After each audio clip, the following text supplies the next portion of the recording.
everybody, and welcome to a video all about the Russian Revolution. Today we will be covering the causes, events, and impacts of the revolution. Let's get right into it. So, let's start in the late 1800s, a time of great change and the buildup of a lot of frustrations. Russia was incredibly poor at this time, one of the least developed and most impoverished countries in Europe at the time.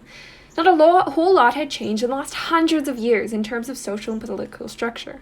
Russia had a huge peasantry and almost the entire population was incredibly poor. While many countries had moved on from absolute monarchies, Russia still practiced serfdom, where landless people were forced to serve the land-owning nobility. Serfdom was only finally abolished in 1861 by Tsar Alexander II, the father of Tsar Alexander III, and the grandfather of Tsar Nicholas II, who was the last Tsar. Who is this last Tsar, you might ask? Oh, it looks like we can join a Zoom now to find out. Welcome, everyone. I have gathered you all here to talk about my life. We hate you. Go die. Shut up, you guys. You never listen. Anyways, as I was saying, I was born on May 18th, 1868. What a great year. We still hate you. Okay, uncalled for. I am great. Anyways, I was raised by my excellent parents, and I became the new Tsar in 1894 after my father died. I married my wonderful wife, Alexandra, very quickly before I officially became the new Tsar. Yes, but you were supposed to be all modern and stuff. But you refused constitutional monarchy, you buffoon. Shut up, you stinky little peasants. Where was I? See, this is why we hate you. I firmly believe that I deserve to be the Tsar, because God gave me the power and divine right to do so. At first, all of the people loved me, as they should, because I am great. No, that's because we thought you were going to be progressive. And then you just turned out to be the same as your grandfather, who we assassinated. Yes, and I shall never forget that. I loved my grandfather, cousins, and my dear Alexandra. But unfortunately, the poor lad had hemophilia, so he would not stop bleeding. Silly lad. Sorry, Father. My dear, I did try to help. I honestly thought Rasputin was a great guy. Great in bed as well, if you know what I mean. I mean, not kidding. I did not understand. Yes, he was, my dear. Yes, he was. No one convinced us otherwise. To be honest, the stress of that may have affected my decision-making as a Tsar. That's fine. Still, the whole country turned out to hate me, even though I am great and deserve absolute power. So the stinky little man Vladimir, who I exiled to Siberia, helped do a coup against me with all my power. Boo-hoo. Heck yes, free us of this horrible ruler. We hated him. So, as that incredibly informative call hinted at, Tsar Nicholas was viewed by his people as a weak-willed and conservative leader. Not only did the people want change, the economy and social structure of Russia was changing as well.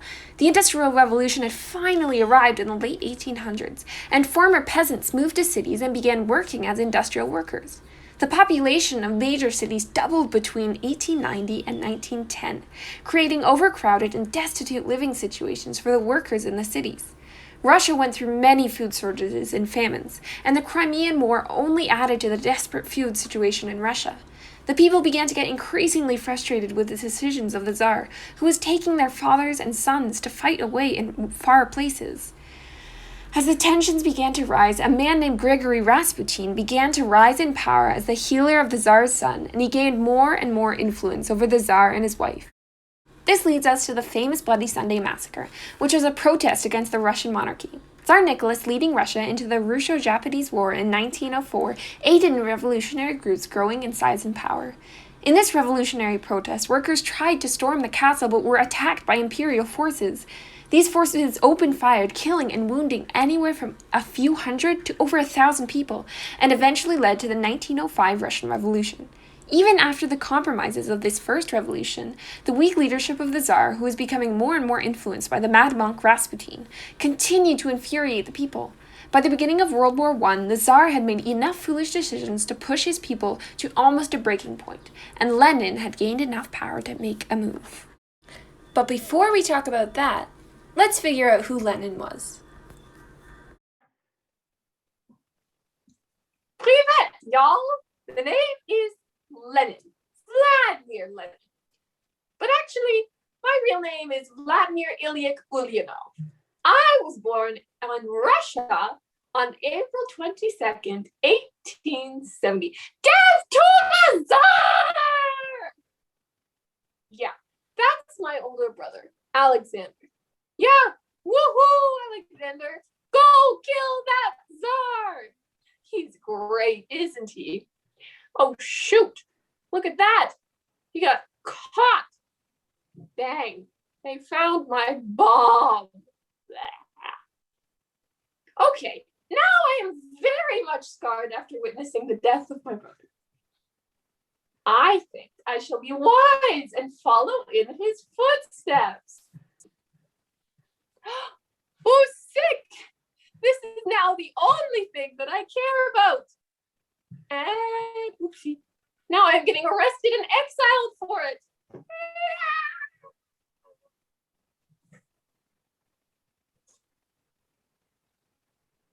Much time passes. Tensions rise in Russia. Ooh, we hate you too. I really hate you. I got stupid war. I have returned, comrades. No. Heck yes.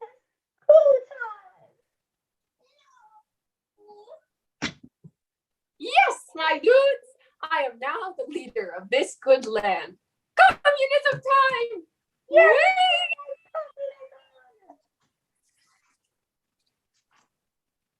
Yes, my true. Yay! Communism was fun. I am sickly now and shall die soon. Remember, Stalin is a bad person. Do not put him in power. Please.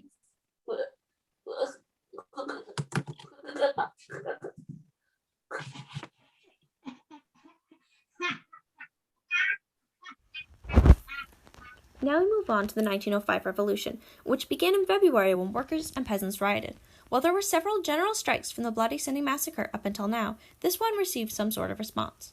The Tsar, Nicholas II, tried to appease the strikers by suggesting to set up an elected assembly to advise the government.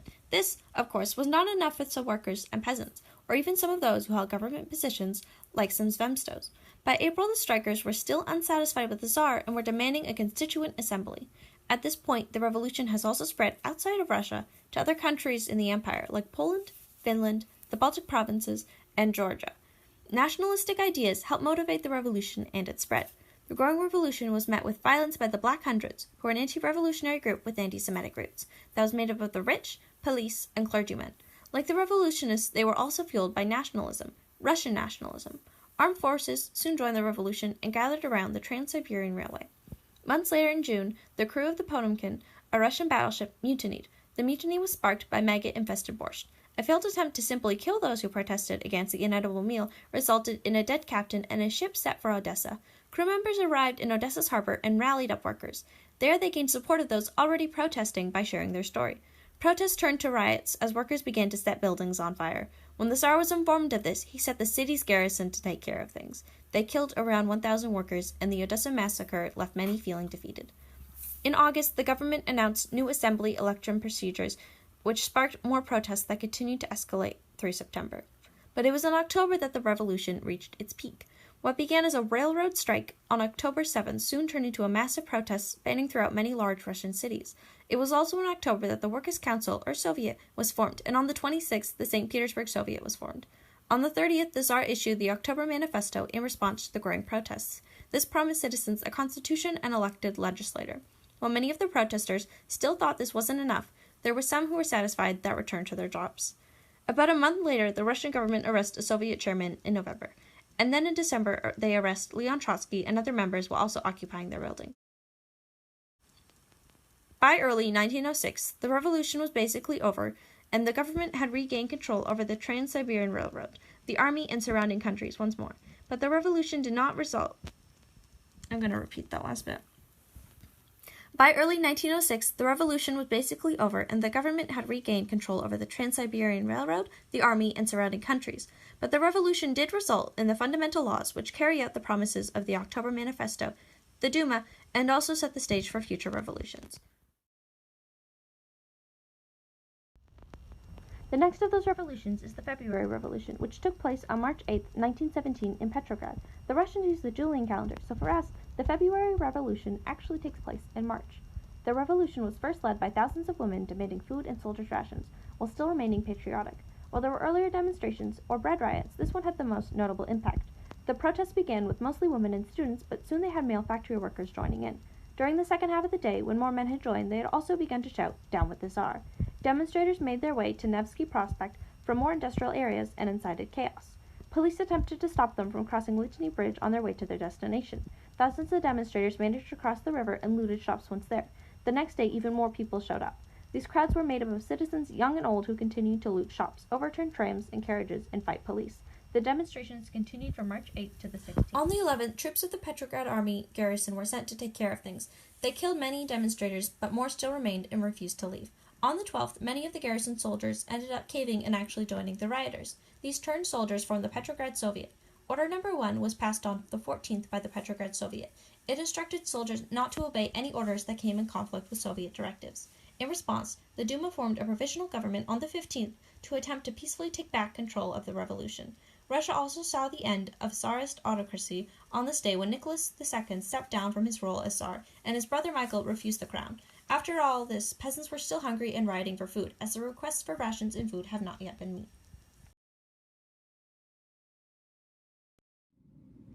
Okay, after the ending of the monarchy, two new governments were put in place, the Petrograd Soviet and the Provisional Government. The Provisional Government was unpopular amongst the Russians as they made the decision to stay in World War I and did not give land to the peasants. They were very similar to the old monarchy. This starts off the Bolshevik Revolution. The Bolsheviks, along with Vladimir Lenin, were a faction of the Marxist Russian Social Democratic Labor Party. Lenin was inspired by Karl Marx's teachings about communism and creating a workers' state. Lenin created a slogan that appealed both to the peasants and to the Petrograd Soviet: peace, bread, and land. Lenin promised the end of Russia's participation in World War I and promised to give food to the peasants to stop food shortages and to give the peasants land, which they desperately wanted. Lenin believed that violence was the only way to overthrow the current government and create a Bolshevik-run society, and he believed that all power should go to the Soviets. So on November 6th and 7th, 1917, October 24th and 25th on the Julian calendar, the Bolsheviks, with Lenin as their leader, overthrew the provisional government by breaking into the Winter Palace and arresting them. The Bolsheviks and Lenin then declared themselves in charge of Russia. The Bolsheviks then called a constituent assembly to meet and have an election in January 1918. The Bolsheviks only ended up winning a minority of seats, with the Socialist Revolutionary Party winning the majority. Because of this loss, the Bolsheviks dismissed the assembly so that the Socialist Revolutionary Party could not take the government. The Bolsheviks created a way to destroy the evidence of the Socialist Revolutionary Party's win and anyone in favor of democracy. This was called constitutional illusions. The Bolsheviks murdered and imprisoned advocates of constitutions, democracy, and freedom of political thought. The Bolsheviks continued to claim their control by nationalizing educational institutions, industries, banks, and the Zemstvos, a system of local elected councils. After the revolution ended, the Bolsheviks left World War I by creating a peace treaty with Germany. This is called the Treaty of Brest-Litovsk. In 1918, a civil war broke out in Russia between those against the Bolsheviks, the White Army, and the Bolsheviks and their supporters, the Red Army. In 1919, the Bolsheviks established the Communist International, also known as Comintern. This organization was created with the purpose to advocate for Soviet worldwide communist control. The Civil War continued to rage in Russia, killing millions from starvation, violence, famine, and disease. Leon Trotsky, a sort of right-hand man to Lenin, created a strong and loyal Red Army. This army was crucial to fighting off the White Army and any opposers to the Bolsheviks. Lenin created the Cheka, a secret police designed to kill opponents and destroy the White Army. These tactics were successful because in June 1923, the White Army surrendered. Lenin continued to wreak havoc on civilians and objectors, as he believed violence was necessary for creating a socialist state, but even more important for maintaining the well-being of a socialist state. In 1922, the Union of Soviet Socialist Republics was created with the help of Bolshevik activist Joseph Stalin. The Federation claimed it would strive to create equality and uphold cultural practices for ethnic groups that remained in Russia after the collapse of the empire. Starting in 1922, Lenin began having strokes that led to his death in January 1924. His death is controversial, as some say it is likely that he was assassinated by Stalin so that Stalin could become the new leader. But this is unknown, and it is known that his death is remained from natural causes. After Lenin's death, Stalin was declared the new leader of the Communist Party of the USSR. Okay, the impacts of the Russian Revolution. So, Russia turns into a communist country. Russia backs out of World War I and signs the Brest-Litovsk Treaty that gives land to Germany in exchange for a more peaceful war exit. The Bolshevik Revolution started a civil war where around 15 million people died. Lenin establishes violent control methods in Russia, such as the Gulag, which was a network of prison camps that killed between 1.5 and 1.7 million. Joseph Stalin is birthed out of the revolution, and he is one of the most notorious dictators in history, along with Hitler and Mussolini. He was one of the causes that led to World War II, along with many others. The Cold War is birthed out of the Russian Revolution, as the USSR wants to expand communism, and the Western world is extremely against communism and the USSR. Communism spreads internationally because of the Russian Revolution, making many neighboring countries beside Russia turn to communism. This sparks the Korean and Vietnam Wars as communism spreads into these countries and Western forces try to fight back. Russia remains the largest country today in land because of the Russian Revolution and Russia's drive from the revolution to expand and spread communism into other countries and to take land during the many wars, such as the Cold War and World War II. These impacts showed that the Russian Revolution did not just affect Russia. The revolution had international consequences that still make their mark on our world today, making the revolution one of the most significant events in modern history. Hey, y'all, it's I, the Mad Monk. However, I must argue that I am actually not mad.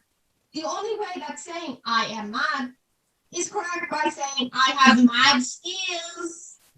Evidently, I am a legend, and as legends provide their backstory, have you watched The Fresh Prince of Bel-Air? I present my life in the form of a song.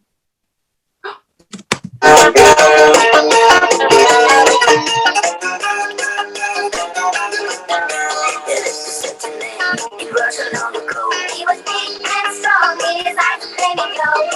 People look at him with terror and fear, but to Moscow cheeks, he was such a lovely dear. He could preach the Bible like a preacher, full of ecstasy and fire. He also was the kind of teacher in him would desire. Rasputin, lover of the Russian queen, there was a cat that really was gone. Rasputin, Russia's greatest love machine. It was a shame how he carried on.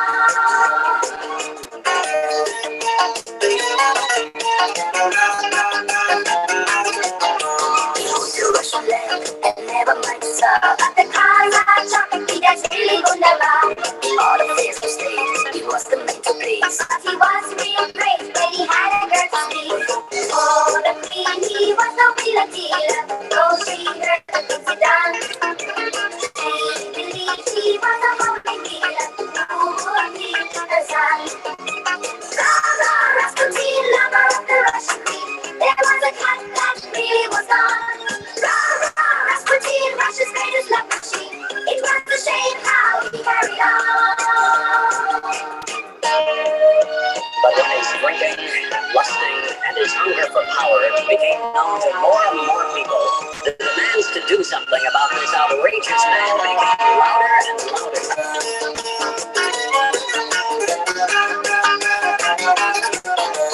Just gotta go, declared his enemies. But the ladies begged, don't you try to do it, please.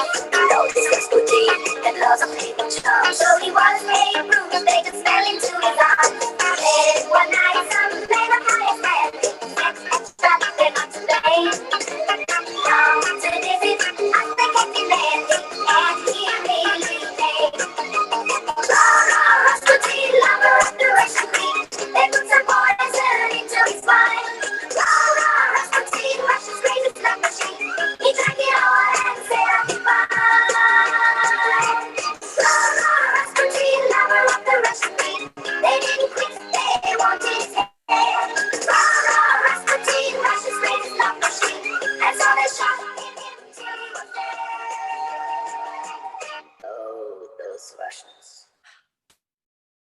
hated him. Oh, Father! Tell them how he died! Son, why do you always get so excited to hear this story? What a disappointment. First the lad bleeds everywhere, then is a complete and utter imbecile. Okay, so we were sleeping peacefully somewhere while we were in exile, and then we were told to get up. We were informed that the decree was given to execute us. Oh, without further ado, they shot us, killing me first. Yeah, we shot him. So I died first, and then my poor son and wife. But my daughter survived because of all the diamonds they were wearing. See, they were sleeping wearing diamonds. See, this is why we killed you guys, because you are stupid and wear diamonds while you sleep. Anyways, we're dead now, and I blame you all for everything that went wrong.